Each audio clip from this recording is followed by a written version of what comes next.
তারপর পুজোর প্ল্যানিং কি বলো?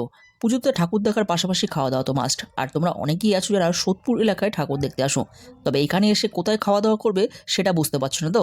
তাই আজকের ভিডিওটা তোমাদের জন্য। সেদিন চলে গেছিলাম এই ক্যাফেটিতে, ক্যাফেটির নাম নিহার অন গাঙ্গেস।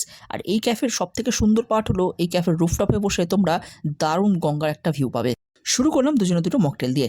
আমি নিয়েছিলাম ভার্জিন মজিটো আর ম্যাডাম নিয়েছিল সানসেট মকটেল।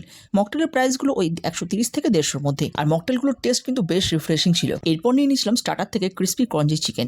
এর প্রাইস ছিল 290 টাকা এবং প্রাইস অনুযায়ী কোয়ান্টিটি কিন্তু দুজনের জন্য এনাফ ছিল। আর এটার উপর থেকে সিসমি সিড দেওয়া ছিল এবং হালকা চাইনিজ সসে টস করা ছিল। আর এটার টেস্টও কিন্তু আমাদের বেশ ভালো লেগেছিল। আর এখানকার মেনুতে চা কফি থেকে শুরু করে আর অনেক ধরনের স্টার্টার মেন কোর্স রয়েছে, তোমরা চাইলে ট্রাই করতেই পারো। ওভারঅল কিন্তু ক্যাফেটা আমাদের বেশ ভালো লেগেছে। আর এটা একটা ক্যাফের পাশাপাশি ব্যাঙ্কোয়েট হলো, তোমরা চাইলে এখানে ম্যারেজ, বার্থডে পার্টি বা অ্যানিভার্সারি সেলিব্রেট করতে পারো। তোমরা কারা কারা এখানে এসেছো অবশ্যই কমেন্টে জানিও। All details in caption. Follow for more.